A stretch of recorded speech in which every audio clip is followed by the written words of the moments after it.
मोदी जी का स्टेटमेंट है fair of famous, हम घुस के मारते हैं। उन्होंने दिखाया, इंडियन नेवी शिप घुसे अंदर,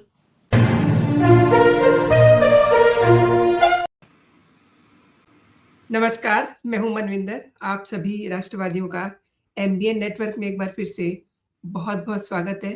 कई सारे अपडेट्स हैं जिनसे ये सवाल उठ रहे हैं कि क्या मिडल ईस्ट एक बड़े युद्ध की कगार पे है?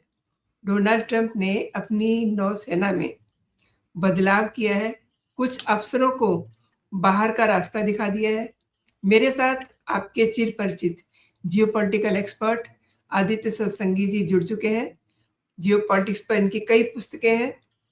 आदित्य जी से हम पूरे मामले की गहराई को समझते हैं। आदित्य जी नमस्कार, बहुत-बहुत स्वागत है। नमस्कार आपको और आपके दर्शकों को, और thank you for inviting me again.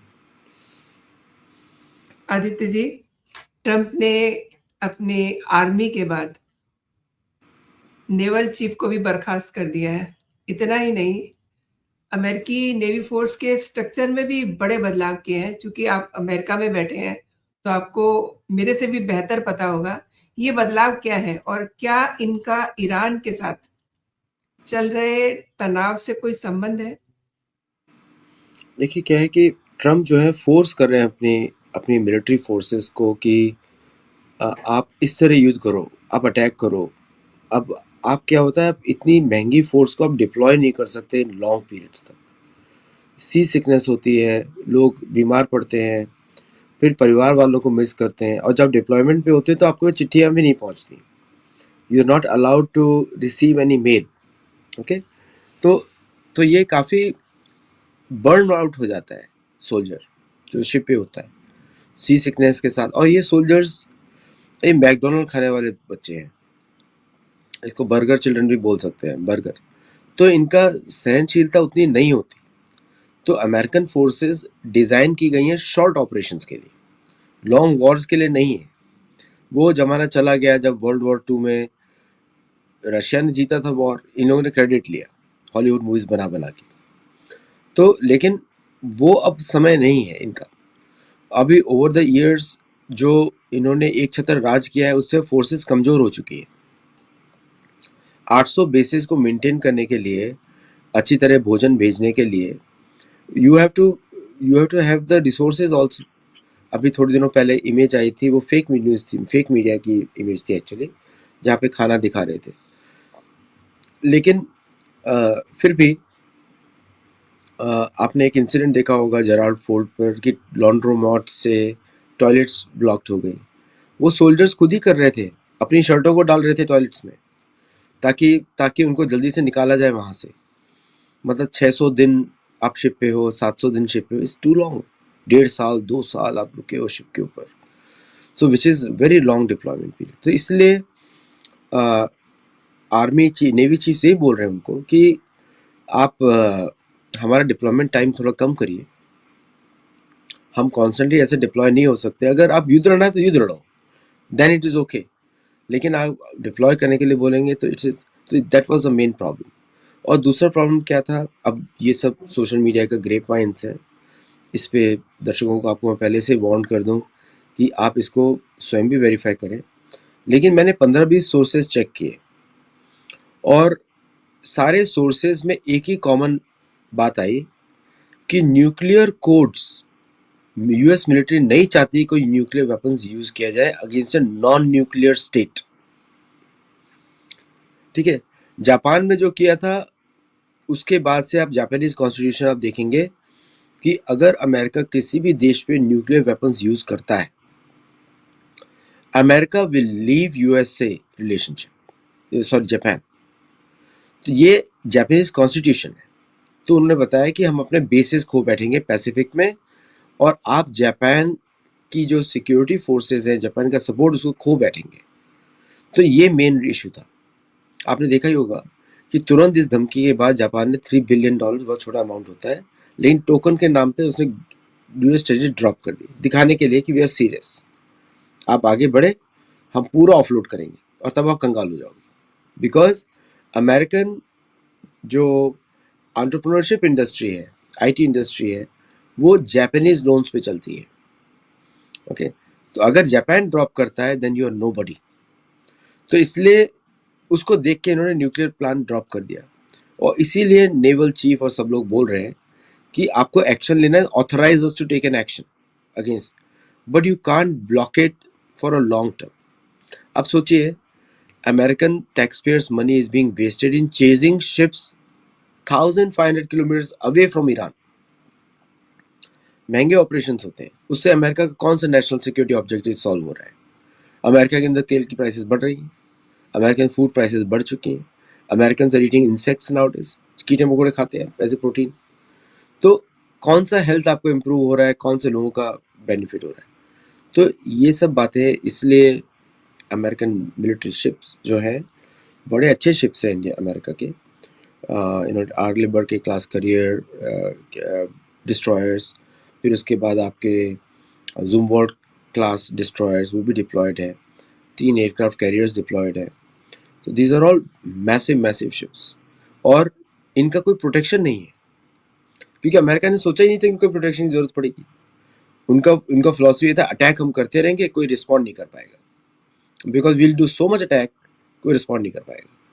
अब जब इन्होंने देखा कि हजरा 101 ये जो ईरानियन बोट्स हैं, they can reach up to 200 kilometres per hour on surface, that's a very high speed on ocean, और वो टिड्डियों के दल के जैसे हजारों बोट्स हैं, सराउंड करेंगे, चारों ओर से मिसाइल मार के भाग जाएंगे, आप उनको ट्रैक ही नहीं कर सकते। Some of them are way faster than even torpedo speeds, तो टॉर्पीडो आपका वेस्ट चला जाएगा। छोटी छोटी बोट्स हैं, आप टारगेट भी नहीं कर पाओगे, बड़े शिप को तो आप टारगेट कर सकते हो। तो जो भी उन्होंने डिस्ट्रॉय किया था वो किया था बंदर पर। अब सारी बची हैं कोस्टल डिफेंस, कोस्टल डिफेंस उनकी 400 किलोमीटर तक जाती है। तो now you are standing outside 400 kilometre range, तो कौन सा आप अटैक करने वाले हो?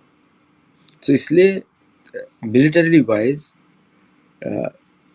मिलिट्री के सोचते हुए भी चीफ्स ने बोला कि भाई हम ये नहीं कर सकते, तो उन्होंने वन नेवी चीफ को, दे हैव मल्टीपल कमांड्स, तो सेंटकॉम के चीफ को उन्होंने let them go, but Indo Pacom उनका एक्टिव है।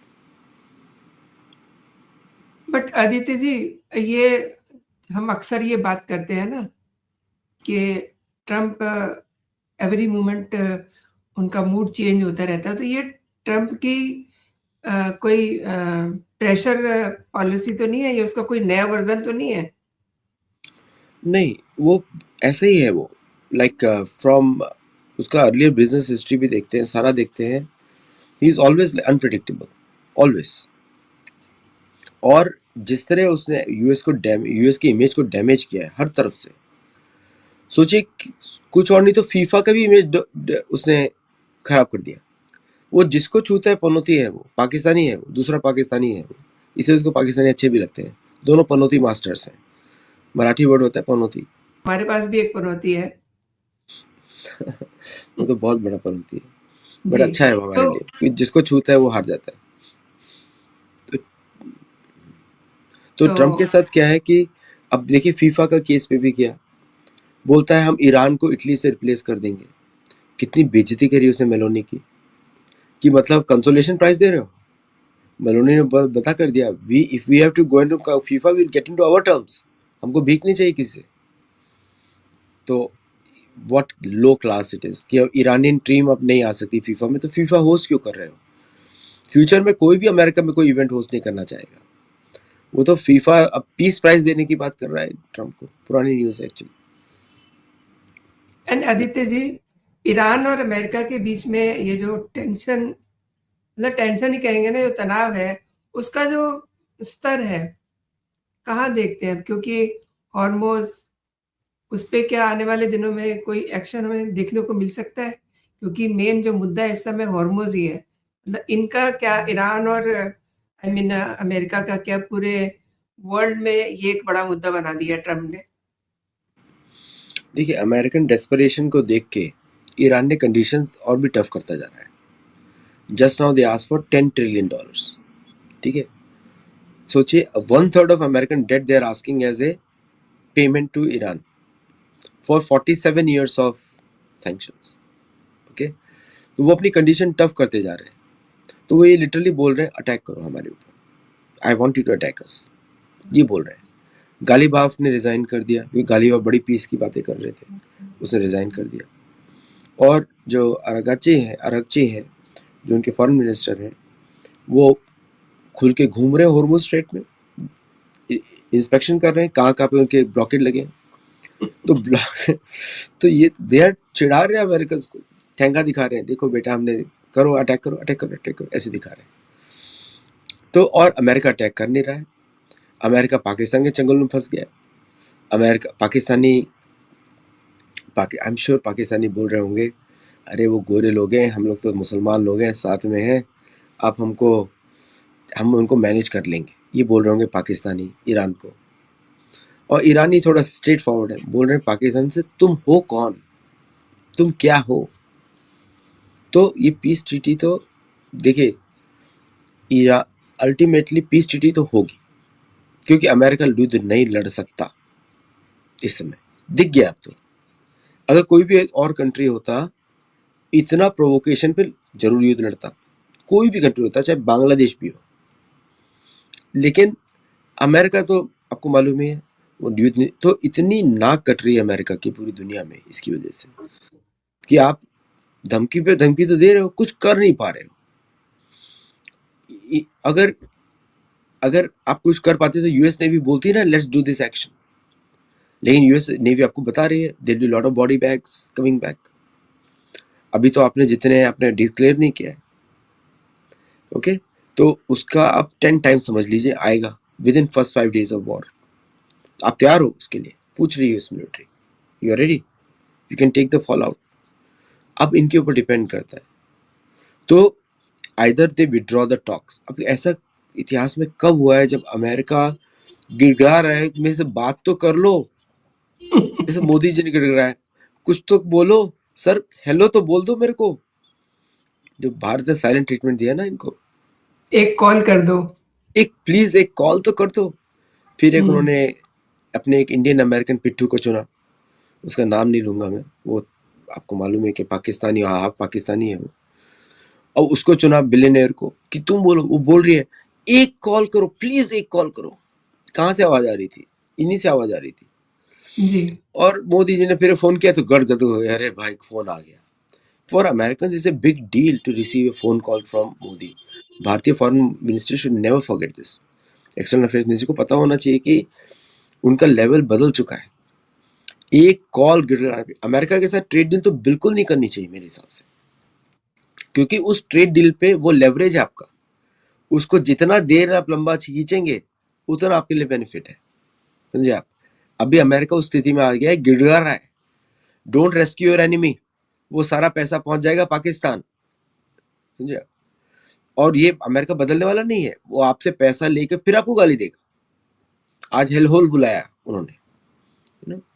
तो मैंने उस पर बड़ा सा शो भी रिलीज किया कि जिसको सिर्फ हेल ही दिखाई देता हो और होल ही दिखाई देता हो, तो व्हाइट लाइज वाले आदमी को, हीरो को आप क्यों आप इंपॉर्टेंस देंगे, है ना। तो इसलिए Iran Iran is playing their cards well.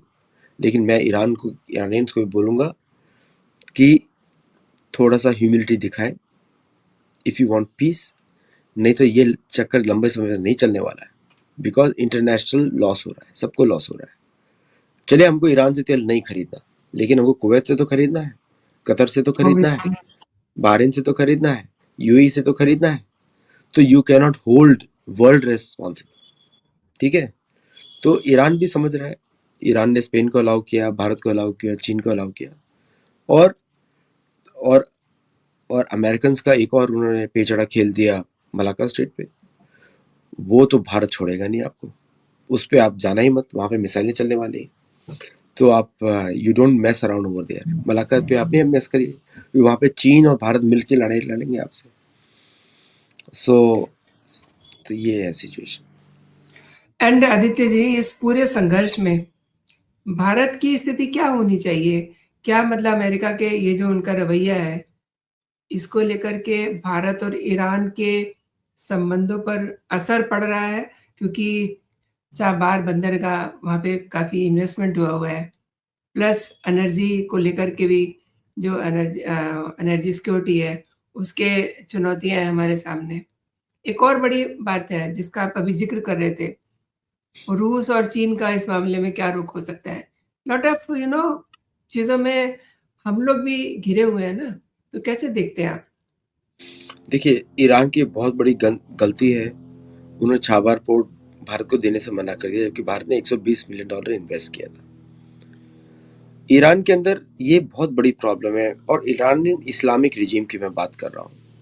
Iranian Islamic regime का इतिहास सिविलाइजेशन का सिर्फ 1100 वर्ष का है, और वो गुलामी का इतिहास है। अरबी मुसलमानों ने कैप्चर किया उसको, उसका कोई भी पर्शियन इतिहास नहीं है। पर्शियन लोगों को उसने दबाया है, जोरस्ट्रियन लोगों को दबाया है, जो कन्वर्ट नहीं होते उनका क्या हालत किया ईरान में आप जाके देख सकते हैं। तो हमारी सहानुभूति उन ओरिजिनल जोरोस्ट्रियन से है, जिनको पारसी बोलते हैं हम लोग। ये पारसिक नहीं, ये पर्शियन नहीं है, ये ईरानी मुसलमानी मुल्ला है। इनका वही आतंकवादी स्टेटस है जैसा पाकिस्तान का है। ओके, बट अब आते हैं मिलिट्री लेवल पे, क्योंकि ये जो असुरवाद है या जियो पॉलिटिक्स आप बोलते हैं उसको, असुरवाद में भारत सबके साथ अच्छी मेंटेन रिलेशन रखा हुआ है। उनका ईरान से भी अच्छा मुस्लिम रिजीम जो कि भारत के विरुद्ध डिसीजन लेता है उसके साथ भी रखा हुआ है। प्लस भारत ने उनको शक्ति प्रदर्शन किया 2-3 दिन पहले, उनको दिखाया हम अमेरिकन नेवी नहीं है, हम घुस के मारेंगे, है ना। मोदी जी का स्टेटमेंट है फेयर फेमस, हम घुस के मारते हैं। उन्होंने दिखाया, इंडियन नेवी शिप घुसे अंदर, रेस्क्यू किया अपनी बोट्स को, 11 बोट्स लेकर आए और पाकिस्तानी वाटर से लेकर आए। ओके, पाकिस्तान ने चू भी नहीं करी। दिख गया दुनिया को कि भाई इट्स ए डिफरेंट नेवी। और इंडियन ओशन में तो आप हमारे घर में बैठे हो, nobody can go out alive from Indian ocean. Fire power बहुत है हमारे पास, बहुत ज़्यादा। तो ये अभी जैसे आईएनएस सूरत की मैं बात करूं, INS Surat is one of the most advance destroyers of India. आप 450 किलोमीटर के रेडियस में छू भी नहीं सकते उस शिप को। ओके, वो अमेरिकन को भी दिखा दिया उन्होंने, अमेरिकन ट्रांसपोर्टर्स को बंद करवा दिया। Just shows how advance that ship is. और जब वो मारेगा तो वो इंडिया की एक मिसाइल 32 टाइम्स पावरफुल है as compare to Tomahawk, so it will hit very strong. तो इसलिए वो भारत ने दिखा दिया कि भाई हम दिखाएंगे पूरा, हम तो मुरुड जंजीरा वाले इतिहास वाले हैं। मुरुड जंजीरा शिवाजी महाराज का किला, तो हम तो ऑलरेडी सी फेयरिंग नेशन है, बहुत पुराने। हमको थोड़े दिनों के लिए भुला दिया गया था, नाउ वी आर बैक। तो भारतीय नेवी ने तो वहाँ पावर दिखा दी। तो ईरान को एक रिस्पेक्ट है भारत के लिए, मिलिट्री, उसको मालूम है हमने क्या हश्र किया था, लेकिन उसको अमेरिका के लिए कोई रिस्पेक्ट नहीं है। उसको मालूम है कि डरपोक है, भागते हैं। तो उसने एक्चुअली टेस्ट कर लिया सबको। तो इसलिए ईरान के साथ भारत के रिलेशंस अच्छे रहने वाले हैं, बिकॉज मुसलमान देश तभी सुनते हैं जब हम दिखाते हो कि आप उनसे ज्यादा ताकतवर, पिटाई कर सकते हो, तब सुनते हैं आपकी बात। मतलब जैसे गधे को सुनाते हैं ना, ऐसे ही है इनके साथ भी, सारे देशों के साथ ऐसे ही है, सब पिटते हैं एक दूसरे से। और तो भारत ने अपना मिलिट्री लीडरशिप दिखाया। भारत का चीन के साथ चाहे जो भी मीडिया बोल ले, इसे developing relationship is going to get better during some time. लड़ाई चलती रहेगी बॉर्डर पे जब तक कि भारत कंक्रीट एक्शन नहीं लेता, जैसे हेनरी मैकमोहन लाइन को डीरिकॉग्नाइज कर दे, तब चीन चुप होना शुरू हो जाएगा, because now the whole Tibet is in play. अभी तो प्ले में नहीं है, जैसी प्ले में आएगा भागेंगे वो लोग। रशिया के साथ भारत का आप तो देखते हैं रिलॉस एग्रीमेंट साइन हो गया, तो Russia and Bharat are inseparable friends. और रशिया और भारत एक साथ एक्ट करने वाले हैं, इसलिए दोनों साइड में प्लेन्स और मिलिट्रीज डिप्लॉय हो रही है एज वी स्पीक। तो अब बचा अमेरिका। अमेरिका के साथ भारत का मेरे को लगता है रिलेशनशिप इज प्योरली ट्रांजैक्शनल। उनको असलियत इनकी पता लग गई कि बात ज्यादा करते हैं, इनमें दम कुछ नहीं है। इनको लगता है कि हर चीज को झूठ बोल के नेगोशिएशन टेबल पे साइन करा लो, एक बार डॉक्यूमेंट साइन करा लो। ये अपने ही साइन किए डॉक्यूमेंट्स कोई फॉलो करने वाले नहीं है, बाय द वे मैं बता दूं आपके दर्शकों। और कोई फॉरेन पॉलिसी सुन रहा हो तो सुन ले, इन्होंने 783 ट्रीटी साइन की नेटिव अमेरिकन के साथ, एक भी फॉलो नहीं करी है। तो ये अपना साइन करने के बाद फॉलो नहीं करने वाले, तो और आपको फोर्स करेंगे आप साइन आप फॉलो करो, ठीक है। तो रेसिप्रोसिटी होनी चाहिए वहां पे। तो ये जो माय फ्रेंड मोदी और माय फ्रेंड मोदी इतने बेवकूफ नहीं है। मोदी जी ने गुजरात पे शासन पर राज किया है 12 साल, और सेंटर में है अभी, तो 12 साल से ज़्यादा सेंटर में हो गए अभी, 15 साल उधर किया, 27 साल का गवर्नेंस एक्सपीरियंस है ना। ये लोग तो तब क्या करते थे किसी को, इनको भी पता नहीं क्या करते थे, ये तो सही गवर्नेंस एक्सपीरियंस से आए। तो इसलिए भारतीय फॉरेन पॉलिसी कंसिस्टेंट है। बस मेरा एक ही प्रॉब्लम है कि आप अपने ऑफिसर्स को मॉनिटर करें कि जो जा रहे हैं फ्रीली, उनके कौन से बच्चे कौन से ग्रीन कार्ड के लिए पढ़ रहे हैं, किसको सिटीजनशिप मिल रही है, क्या वो कॉम्प्रोमाइज़ हो सकता है। ऐसे सभी स्टाफ को निकालें जो कॉम्प्रोमाइज़ हो सकते हैं। हिंट दे रहा आपने हूँ। बहुत इम्पोर्टेंट बात की है, हिंट दिया है। आपने रूस का ज़िक्र किया है। रूस और भारत मिलकर के कुछ मतलब एक्शन लेने वाले हैं क्या? नहीं, एग्रीमेंट है 3,000 ट्रूप्स, भारत के ट्रूप्स वहाँ पे रहेंगे, वहाँ के ट्रूप्स भारत में रहेंगे। 10 एयरप्लेन्स वहाँ पे रहेंगे उनके, हमारे रहेंगे वहाँ पर, उनके रहेंगे यहाँ पर, प्लस 5 शिप्स हमारे रहेंगे वहाँ पर, उनके रहेंगे यहाँ पर। और देखिए, अब दर्शकों को बड़ा अजीब सा लगेगा, इसका मतलब ये है कि अगर रशिया पे अटैक होता है तो भारतीय troops will take part if it is in the national interest of India. If India पे अटैक होता है, Russian troops will take part if it is in the national interest of Russia. तो इसका इसका क्या मतलब होता है कि बहुत हाई लेवल ऑफ कॉन्फिडेंस है दोनों को एक दूसरे के ऊपर। एग्ज़ैक्टली। और this is way beyond which America can even imagine. Imagine करिए, अमेरिका बोले आपके 3,000 ट्रूप्स अमेरिका में रहेंगे, हमारे 3,000 ट्रूप्स इनके 2 लाख ट्रूप्स के बराबर है, मार मार के भुरता बन जाएगा, डर के मारे नहीं करेंगे। ओके, तो only a man can talk to a man ना, मैनलीनेस। दो छतरे बात कर सकते हैं ना, छतरी जी। और गीदड़ तो नहीं बात कर सकता है। तो क्षत्रिय का क्षत्रिय के साथ डीलिंग हो रहा है। और हमारे तो बहुत पुराने संबंध है रशिया के साथ, उत्तर कुरु महाभारत के संबंध है हमारे तो। उत्तर कुरु तो भारत के अधीन था, हमारी सेनाएं वहां पे जाती थी। तो इसलिए तो ये बहुत बड़ा एग्रीमेंट है, इसको सुन के पूरा अमेरिका डर के मारे कांप रहे होंगे। ये एग्रीमेंट ऐसा है, one for all for one वाला। और ये एग्रीमेंट ना चीन का रशिया के साथ है, ना किसी और देश का रशिया के साथ है। लोग तो डरते हैं रशियन ट्रूप से।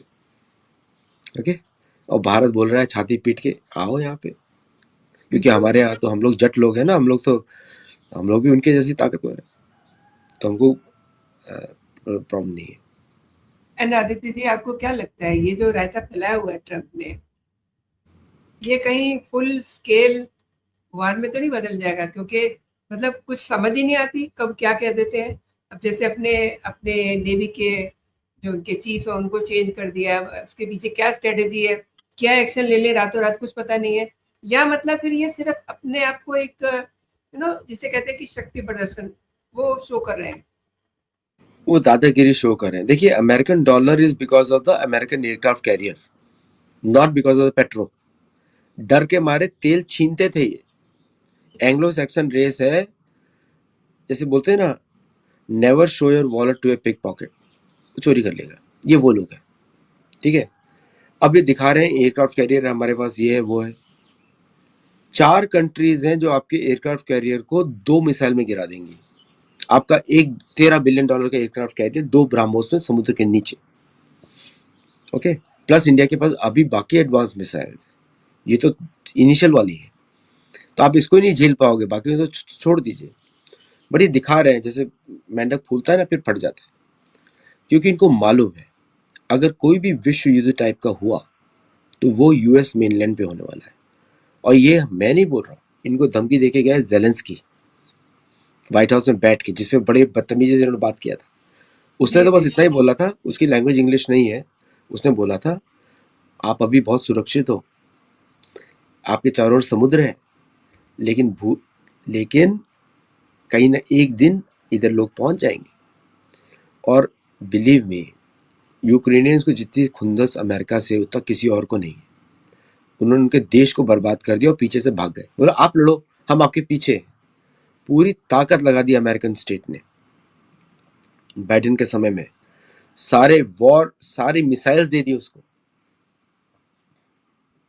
पूरे यूरोप ने पूरी ताकत झोंक दी यूक्रेन में, फिर भी हार गए। ओके, तो जो खुंदस है उसकी 20 मिलियन लोगों की, 40 मिलियन लोग थे, 2 करोड़ लोगों की जो उसकी खुंदस है वो इसलिए बोल कर गया था। और वो यूक्रेन और पाकिस्तान एक जैसे देश है, यूक्रेन, पाकिस्तान, टर्की, तीनों आतंकवादी देश है। तीनों के पीछे अमेरिका का हाथ है, तीनों के पीछे। ओके, और इजराइल इनमें से 2 को पसंद नहीं करता, पाकिस्तान और टर्की। और रशिया 2 लोगों को पसंद नहीं करता, पाकिस्तान और टर्की। यूक्रेन को तो रशिया ने ठोक पीट के ठीक कर दिया। अब यूक्रेन का बचा नहीं है। अब तो थोड़ी देर में सरेंडर करेंगे वो, और हो सकता है Ukraine become permanently part of Russia. बहुत बड़ी बात बोल रहा हूँ, लेकिन इट कैन हैपन। तो इसलिए अगर कोई भी विश्व युद्ध टाइप का हुआ, बड़ा युद्ध हुआ, तो वो अमेरिकन मेनलैंड पे पहुंच जाएगा इस बार। और जो मैंने आपको सबसे पहले बताया था अपने शोज में, आपके शोज में, कि उनको 500 इंटरकॉन्टिनेंटल बैलिस्टिक मिसाइल दी गई है बाय नॉर्थ कोरिया। अब सोचिए, अगर ईरान के ऊपर इन्होंने आक्रमण किया तो वो मेन लैंड सिटी पे लेके आने वाले हैं। 500 इज ए बिग नंबर, और दुनिया भर को मालूम है अमेरिका के पास एयर डिफेंस नहीं है। तो इसलिए बड़ा खतरे का समय है। मैं इस समय बड़ा विनती करूंगा ट्रम्प से कि थोड़ा अपने जो पागल घोड़े पे आप सवाल हो अपने मन के, मनोधावती जो भाग रहे हो, उतर जाओ और स्मेल द कॉफी, क्योंकि ये is not going to be the same. आपने जो सिविलियन लोगों को मारा है, 170 बच्चियां मीनाद में, वो उसकी फोटोज व्हाइट हाउस में लगवा लो और देखते रहो। बिकॉज चाहे वो मुसलमान हो, चाहे हिंदू हो, चाहे कोई भी हो, डजेंट मैटर। वैसे तो हिंदुओं की जान ज़्यादा इंपॉर्टेंट हम लोग देखना चाहिए, लेकिन अगर हम सिर्फ टारगेटेड प्रैक्टिस की बात कर रहे हैं, आपने टारगेट किया उनको, जानबूझ के मारा है, तो that is going to haunt them a lot. इसीलिए सारे मुसलमान जो रिजिम को हेट करते थे ईरान में, वो भी प्लस ज़ोरास्ट्रियन दो सब साथ में आ गए उन बच्चियों की वजह से। इसलिए ये लड़ाई थोड़ा गंभीर हो चुकी है। और आपको मालूम ही है, एंग्लो सैक्सन भागते हैं हर जगह से, पायरेट्स ऑफ द कैरिबियन भागते हैं हर जगह। आदित्य जी, आपने बहुत बड़ी बात की है और आपने मेरे शो के लिए समय निकाला, मेरे लिए समय निकाला। आपका बहुत-बहुत धन्यवाद। और मैं दर्शकों से भी ये आग्रह करूँगी कि आप सत्योलॉजी चैनल है आदित्य जी का, उसे सब्सक्राइब कीजिए। वहाँ पर जाकर देखिए, उनके बहुत बेहतरीन शो होते हैं। और ये चर्चा आपको कैसे लगी? कमेंट करके ज़रूर बताइएगा। वीडियो को लाइक करें, शेयर करें। चैनल को अगर अभी तक आपने सब्सक्राइब नहीं किया है, तो सब्सक्राइब करें। आदित्य जी, जुड़ने के लिए बहुत-बहुत धन्यवाद। Again, thanks a lot. जय हिंद, जय भारत। जय भारत।